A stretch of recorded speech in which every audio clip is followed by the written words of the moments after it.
Deep beneath the Aegean Sea lies the rusting hulk of a giant ocean liner. But this is no ordinary wreck. When the Titanic sank in 1916, within a year of launch, it seemed the fulfillment of a curse. Because her sister was the Titanic, and she too had sunk just 4 years earlier with the loss of 1,500 lives.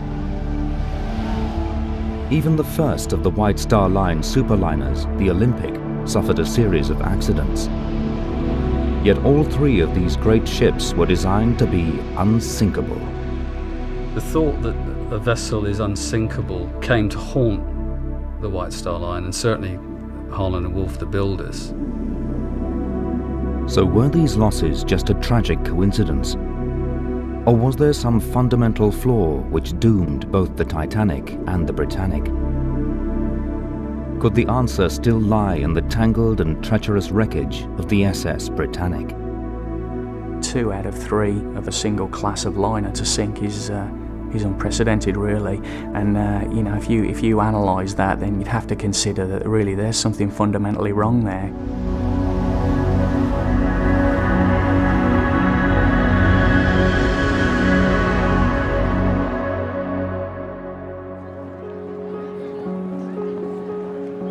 The final decades of the 19th century were marked by unprecedented levels of migration.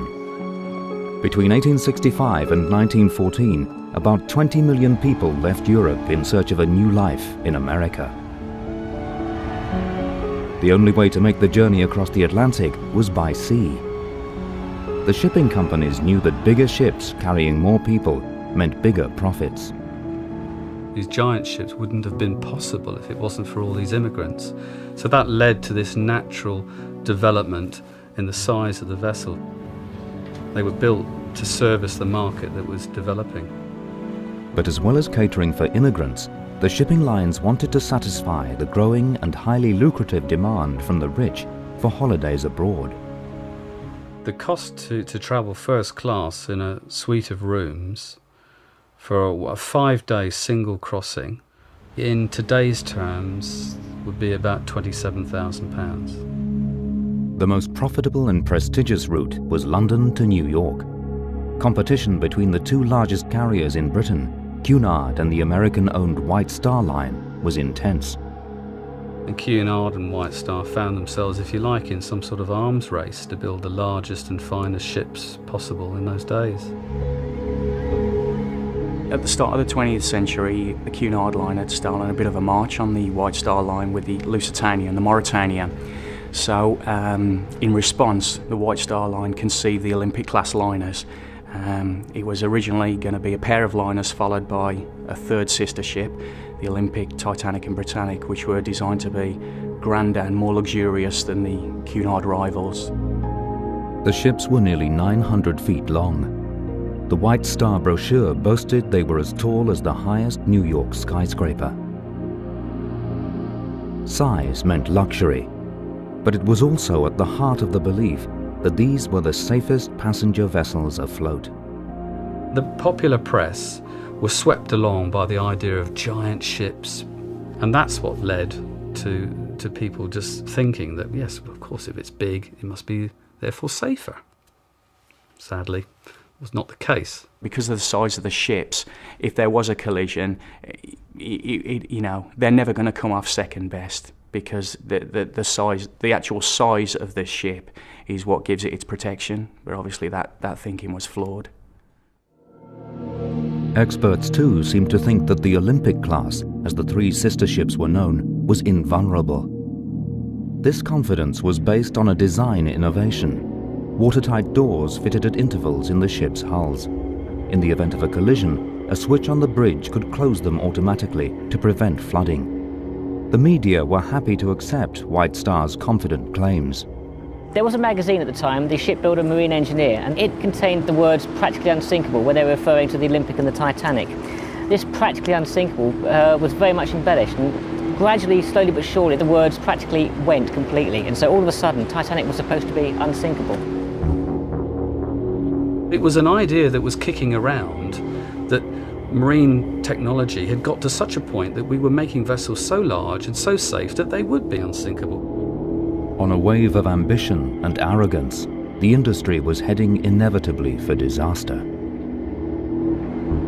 In the Belfast shipyard, Olympic and Titanic were built side by side.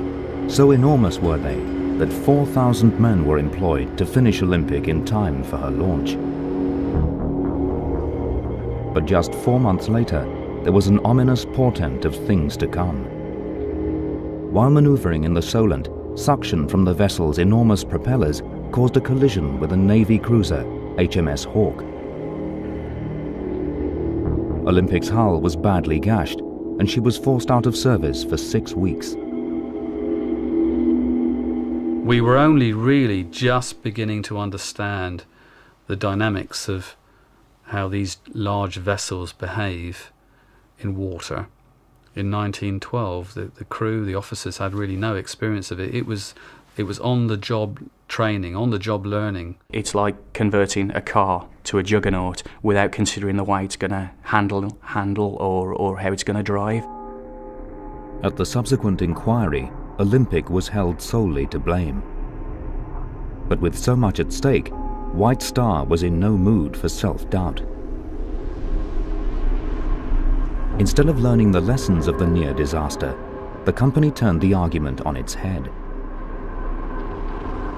If Olympic could stay afloat after such a serious collision, they argued, it just proved how unsinkable the three giant superliners were. 7 months later, on April the 10th, 1912, Titanic set sail from Southampton on her maiden voyage. Even as she left harbour, the bow wave from her enormous hull nearly caused a disaster. She drew alongside another passenger vessel. That vessel heeled over to one side, its mooring ropes were broken, and the vessel almost collided with Titanic. As the second ship swung free, Titanic's tugs pulled her clear with just 4 feet to spare. It's an irony that if that collision had in fact taken place, Titanic probably wouldn't have struck the iceberg. Titanic's captain, Edward Smith, shrugged off the near miss. 1,500 people were now condemned to die.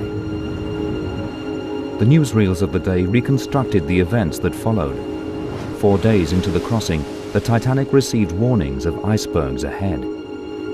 Shortly before midnight, a lookout spotted an iceberg jutting out of the sea straight ahead. Furious attempts were made to turn the ship, but within seconds, impact occurred. Titanic was traveling at 20 knots when she struck the iceberg, and in less than 10 seconds, it had gouged a 300-foot-long gash in the ship's hull beneath the waterline. At 12:15, Titanic sent out her first SOS. Ironically, Olympic was one of a handful of ships to receive it, and immediately altered course towards her stricken sister, but to no avail. Within 2 hours, Titanic went down in the worst disaster in maritime history. In less than a year, White Star's first superliner had been involved in a serious collision, and the second had sunk, leaving thousands in mourning and survivors traumatized. Yet still, White Star refused to admit there was a problem. They considered the Titanic disaster an absolute fluke, and the chances of it happening again were, 1 in a million. So they decided to stick with the Olympic class design. So they decided to employ the same design on Britannic with a few modifications. We'll raise the bulkheads, we'll put a double skin hull on, and that's all we need to do. The chances of hitting another iceberg or a Titanic type disaster are just, they're too remote to even consider. The die was cast. Once again, arrogance and ambition would lead to tragedy. The Britannic would soon be completed, and within a year, she too would sink.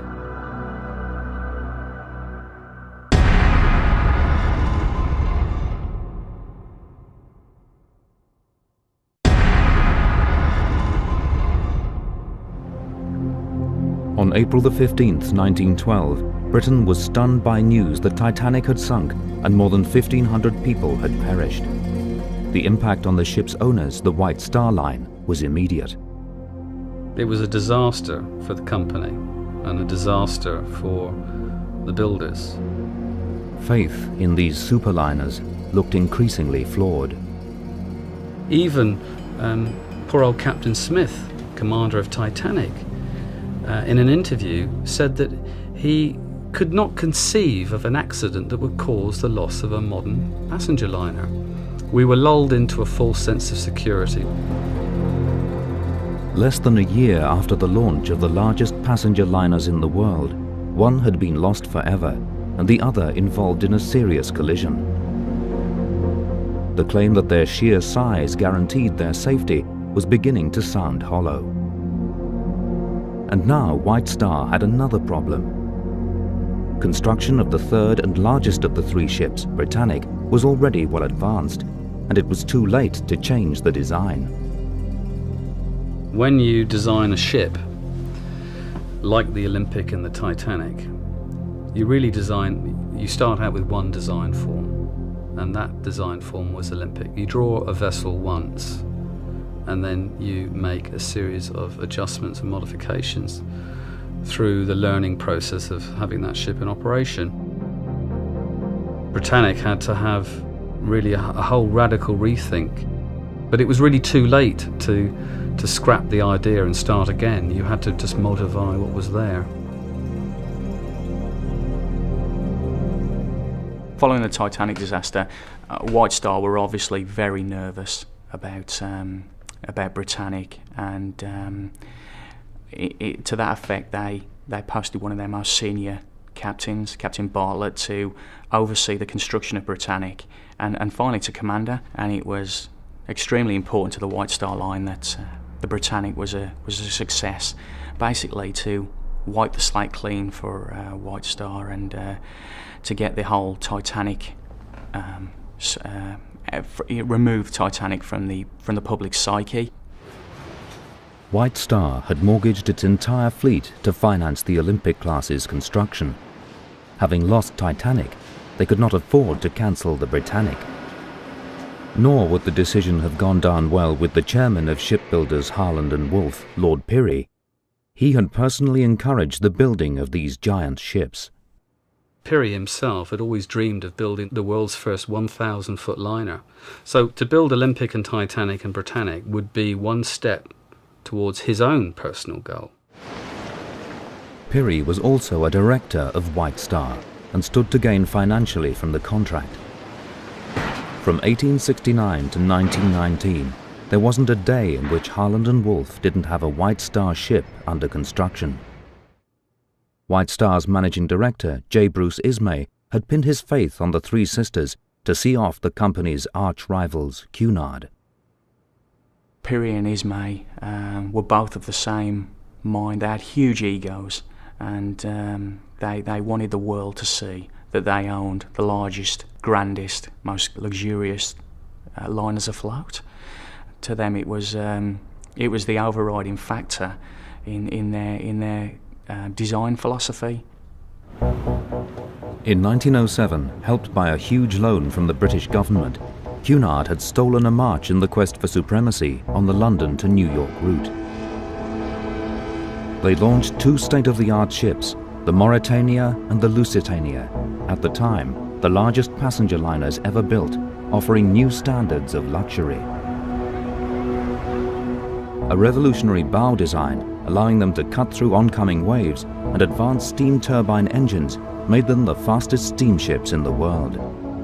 Within a year of their launch, the Lusitania and Mauretania set speed records for crossing the Atlantic, cutting the journey time to New York to under 5 days. But J. Bruce Ismay believed passengers would choose luxury over speed. His ships were therefore nearly 100 feet longer than Cunard's, and their fittings even more lavish. He was convinced their unprecedented size would bring great prestige for White Star. The only revolutionary feature of these three vessels was their great size. They're a standard design form that has just been lengthened. If you look at the rudder or the stern of the Lusitania and the Mauretania, it's a balanced stern. It's designed to turn this vessel, this high-speed vessel, very quickly in an emergency. poor old Olympic and Titanic and Britannic stern is just an old design idea from the sailing ship days. What they basically did was jumboised an old design, just scaled it up. But in doing that, they actually encountered a lot of problems which previously had been unrecorded. Some aspects of their design had more to do with showmanship than function. Originally, the ships had 3 funnels, but rival Cunard liners had 4. Fearing his ships looked less powerful, J. Bruce Ismay fitted an extra funnel for effect. It was purely cosmetic. In fact, on the Titanic, the 4th funnel was used to store pets. Titanic's sinking exploded the myth of the Olympic class's invincibility. Building on the Britannic was suspended, and a government inquiry demanded extensive safety modifications to the ship. Titanic's hull had been subdivided by a series of bulkheads into 16 watertight compartments. Even with 4 of these flooded, the ship should have stayed afloat.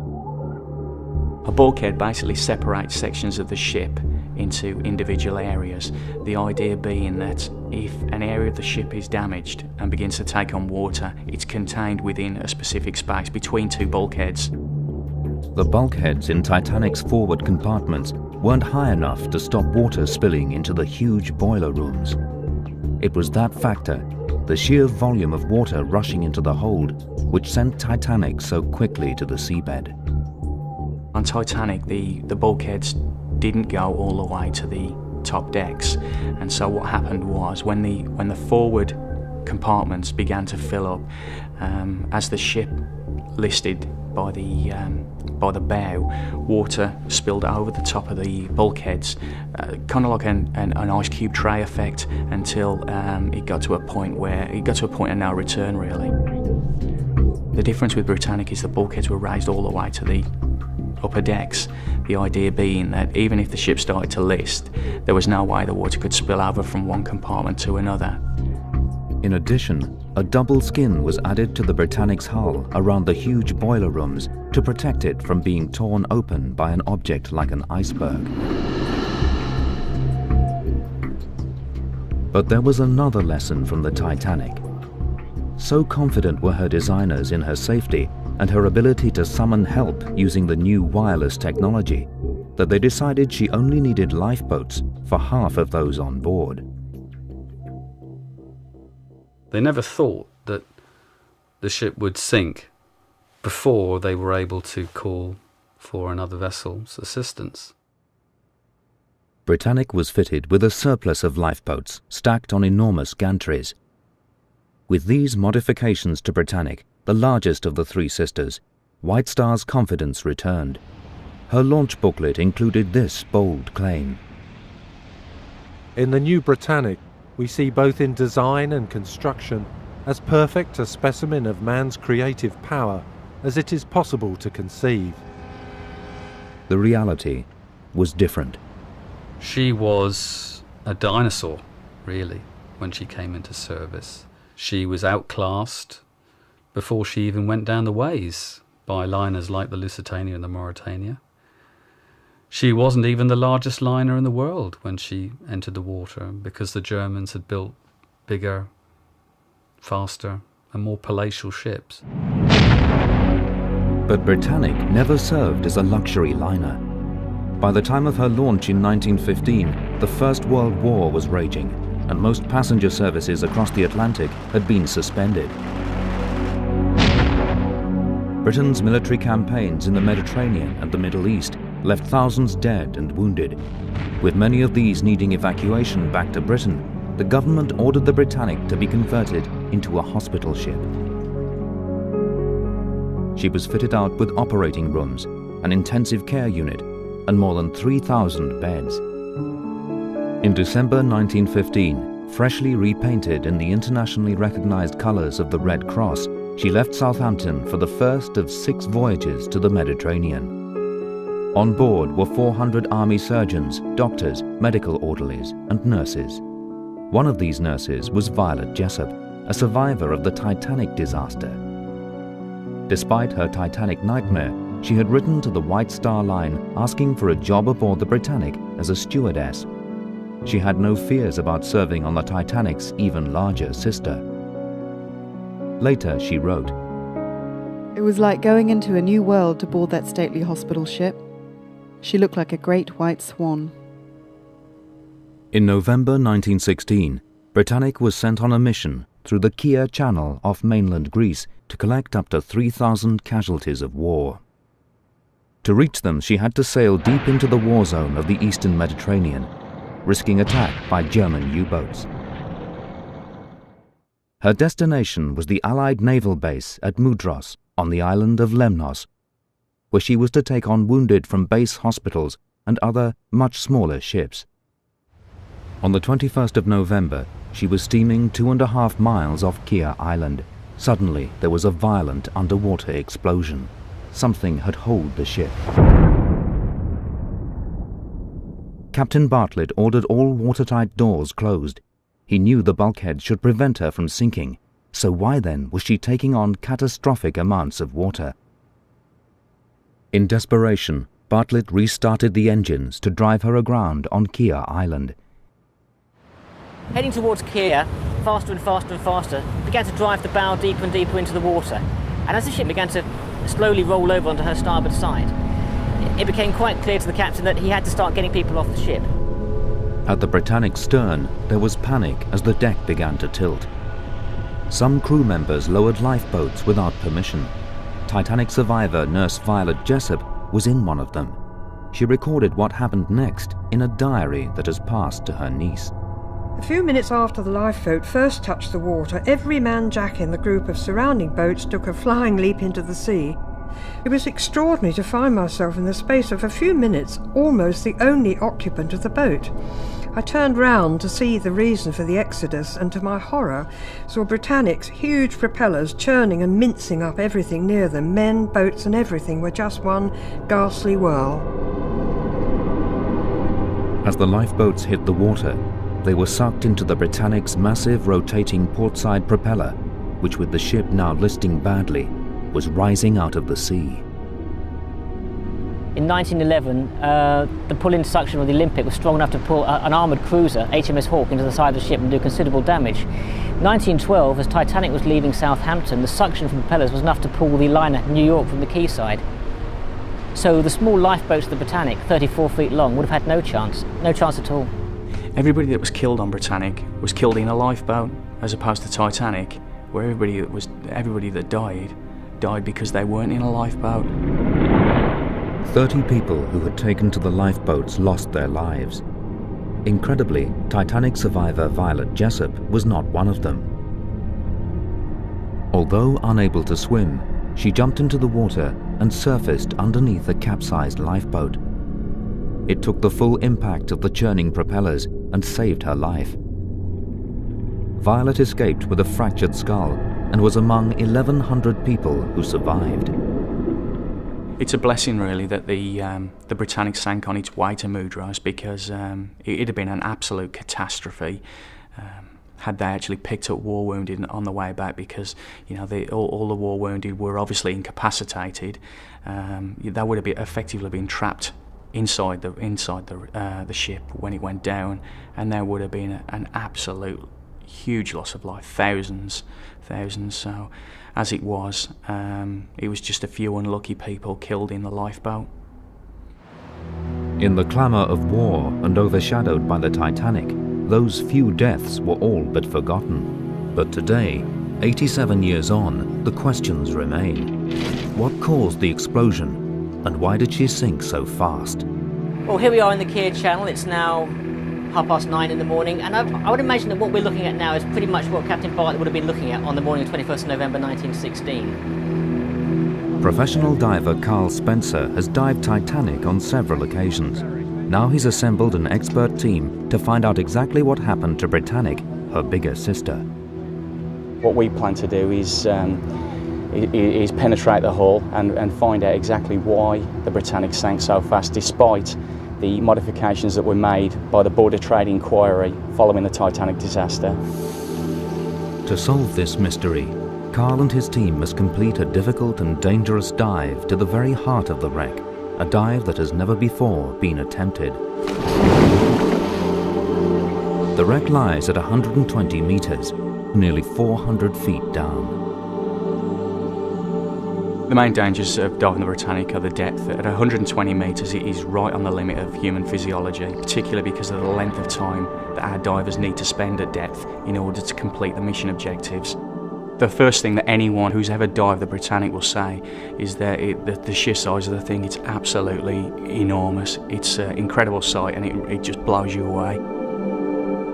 Behind the bridge they discover the captain's bath, with the plug still in. There are few traces of luxury, just medicine cabinets and some of the 3,000 hospital beds on board. Near the staircase originally intended for first-class passengers, they find a drinking fountain. The ship is totally intact, apart from the tear in the bow. You look at the ship and it's absolutely magnificent. It looks like the day it sailed. Inside the radio room, a Marconi wireless set, last used to send SOS calls as the ship began to sink. It's like a window into the past. You look at the ship and it's a monument to a bygone age. It's fantastic. But the clues to the real cause of the disaster will not be found here on the upper decks. After the explosion, water somehow flooded the massive forward boiler room in the heart of the ship, and the divers need to get into there to find out why. Richie Stevenson thinks he's found a way in. I think what I found is a tunnel in the break. It's just right, just where the keel is. Right at the very bottom.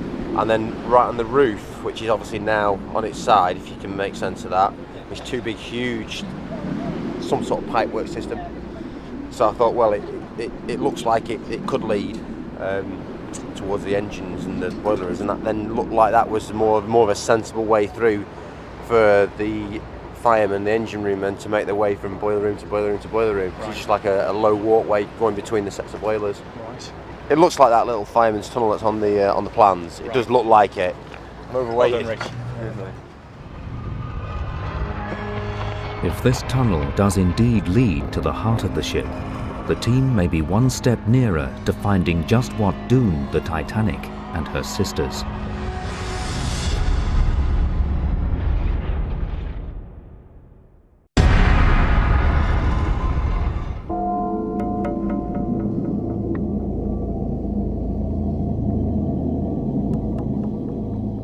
Somewhere in the barnacled wreck of the Titanic's sister ship Britannic, there are clues as to why she sank so quickly on a November day in 1916. Modifications to the design after the Titanic sank should have made her safer. But she went down in only 50 minutes, 3 times faster than Titanic. 87 years on, an expert team of divers has been assembled to establish exactly what happened. At the time, the Navy's own findings were inconclusive. Some eyewitnesses reported seeing torpedo trails seconds before the explosion. Britannic's captain, Charles Bartlett, went to his grave believing a torpedo sank his ship. Others suspected the Britannic struck a mine, and after the war, a U-boat commander, Gustav Sees, claimed his submarine had laid that mine. Captain Bartlett said the explosion occurred very, very low down. Beyond that, we're really not quite sure. But if you look at the wreck on the seabed, you just cannot find the keel. It's just not there in that area. So it seems to indicate that the explosion took place right beneath the ship. A torpedo would have struck on the ship's waterline. Mine damage would be much lower on the hull. The dive team are looking for evidence that points one way or another. They'll also scour the seabed for debris. Torpedoes leave little behind, but mines are tethered to the seabed by cradles, which may still be there.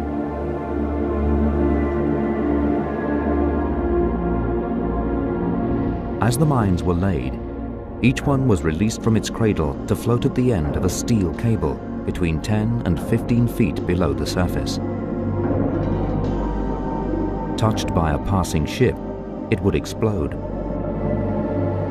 For the first time ever, an extensive and systematic search of the Kia Channel is underway. The aim is to prove once and for all what sank the Britannic. The team lower a high-tech sonar device into the water. Yeah, give us a little bit of cable. Ready? Okay, it's flying. It will enable the dive team to pinpoint the smallest objects lying on the seabed. Images are fed back to a monitor aboard the boat for sonar imaging expert Bill Smith to analyze. As they pass over an area near the wreck site, Bill sees something interesting scattered on the sea floor. It's nearly 50 metres in slant range. But look, there's bits everywhere. There's some more up there, there's a bit there, there's a bit there. There's just a scattering of isolated debris field, but it's quite big. So could this trail of debris mark the exact location of the initial explosion? Divers hurry to search the area, but what they actually find is debris from two of the Britannic's 4 funnels, torn off as she rolled beneath the waves.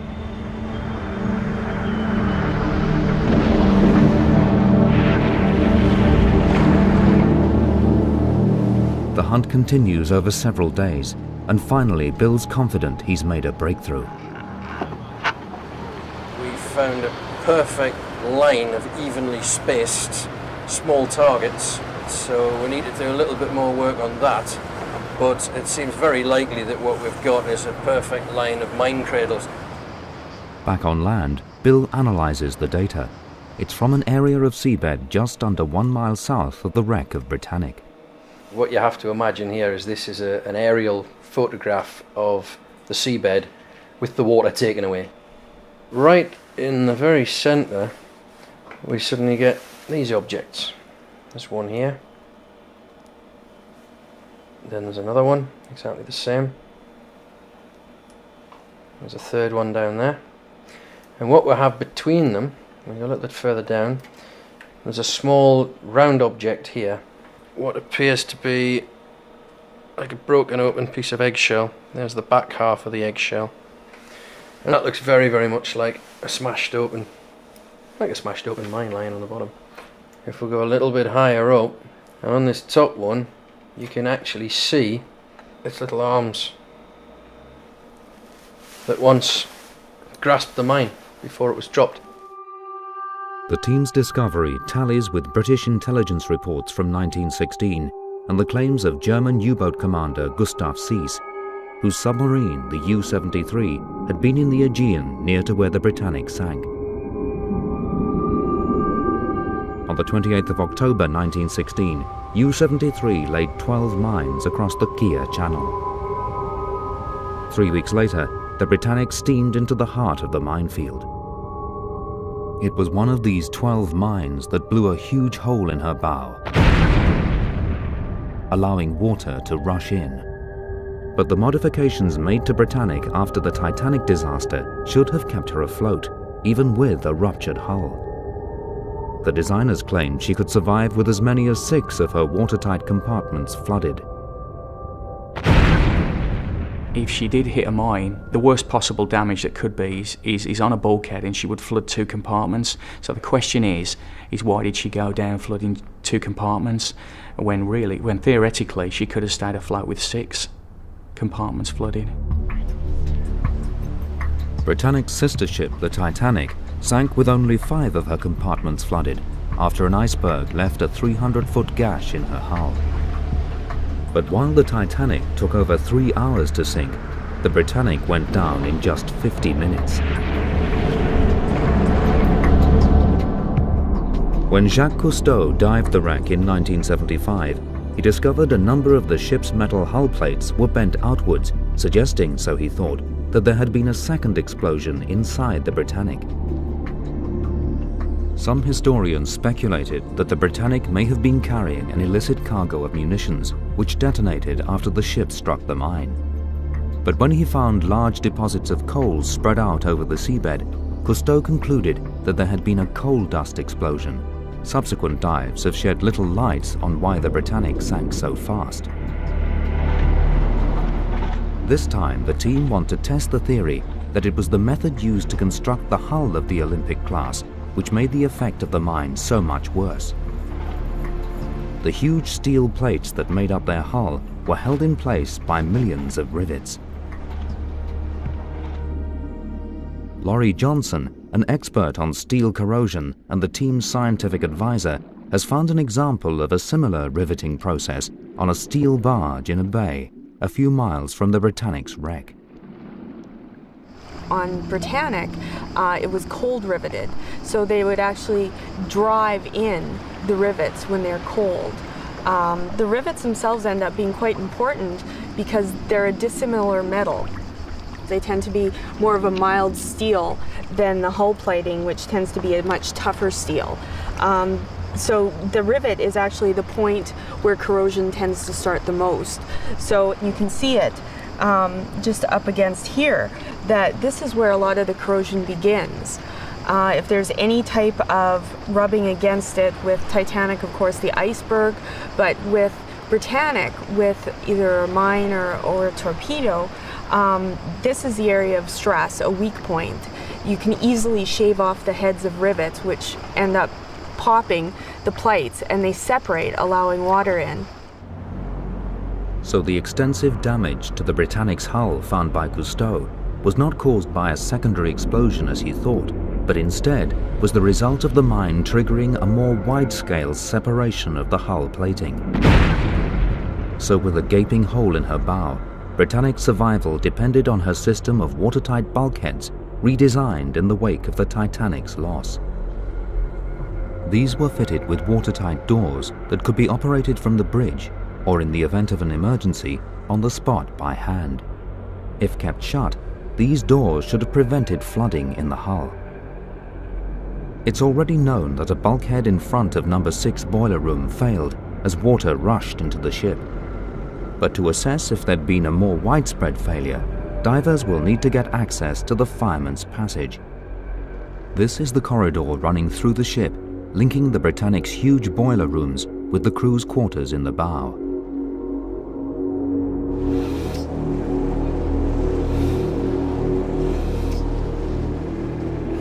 Previous dive teams only got to the upper decks. The new expedition intends to penetrate deeper into the ship's hull than ever before.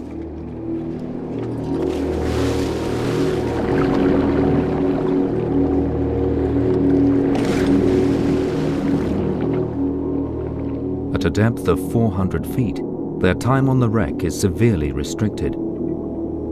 They need to use special equipment to recycle their oxygen supply, and even with this technology, they have only 30 minutes per dive to explore inside the Britannic.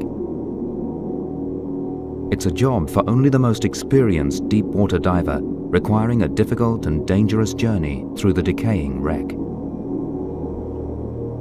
To get deep inside the hull, a diver has to squeeze his body and equipment through the tightest of openings. Finally, the fireman's passage. As he makes his way into the forward boiler room, his video camera captures startling new evidence from deep inside the cursed liner. No less than 2 of the watertight doors designed to prevent water flooding through the ship are clearly wide open. It's the crucial clue that might explain why Britannic went down so quickly. I think for me, the single most important piece of videotape has got to be the footage inside that boiler room, the open watertight doors. Had that door closed, Britannic would have survived. It's as simple as that. But why were the doors open? The timing of the explosion offers a clue. There was a standing regulation when you were in waters known to contain submarines that you would close all watertight doors, secure all hatches, and basically run as watertight a ship as possible. 8 o'clock in the morning, though, is the time when they change watches. Even if the explosion occurred just as the watch changed, discipline on board should have secured all doors. Perhaps the design and regulations just didn't take account of human nature. Any vessel that's divided by a series of bulkheads, you need to still allow access between the various compartments or rooms in that vessel. And so, although technically, or by the rules, those bulkheads should have been closed in a danger zone, it's impractical to have those doors closed because the engine room staff cannot move between boiler room and engine, and the stokers can't stoke properly. So what they would do is they would leave some watertight doors open. But why, in the immediate aftermath of the explosion, weren't desperate efforts made to close them? Considering the amount of underwater damage that we know Britannic sustained, I would imagine that the automatic system for closing the watertight doors, controlled from the bridge, was completely upset. So there would only be local control over that. Now, if the lights in the engine room were failing and people were trying to escape that area, it's inconceivable that then people would start closing the doors. You're really in the business of trying to save lives in a situation like that. These engines were 4 stories high. That meant in order to accommodate them, the engine rooms had to be absolutely huge. Now, why everything was running smoothly, that was fine and no problem. However, if the watertight barriers were breached for whatever reason and those areas became flooded with water, it was fatal to the ship. Once water starts pouring into those areas, it's such a large percentage of the internal volume of the ship that physics say that it just cannot stay afloat. It's a mathematical certainty that the ship is going to sink if it takes on that much water. With watertight doors gaping open and flawed rivets weakening the hull, the Britannic was doomed. But the team were to discover one more factor in her tragic demise.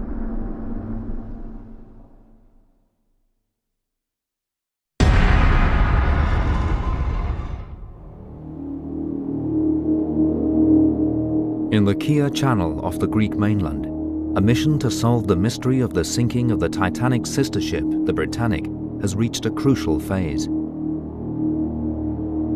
An expert team has proved that the Britannic, while operating as a hospital ship in 1916, struck a mine.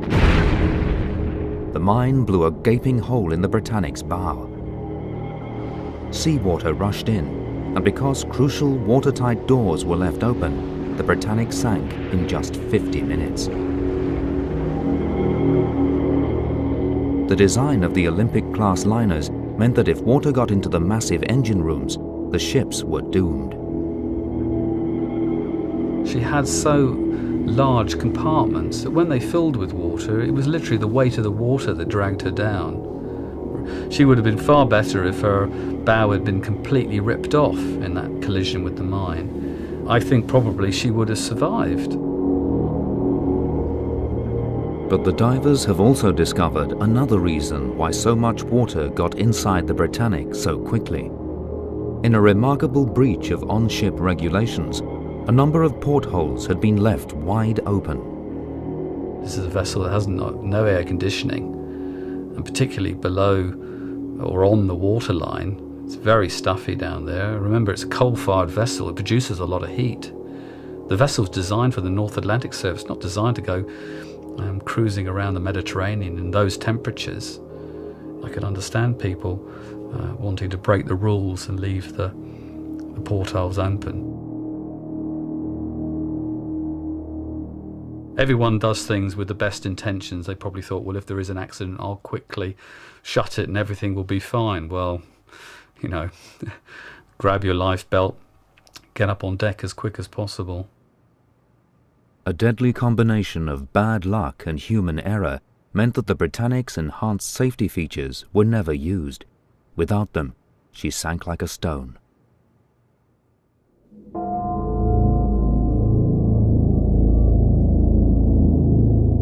The Britannic's catastrophic end reignited the debate about size and safety. Many asked how smaller vessels could survive torpedo attacks while Britannic went down so fast.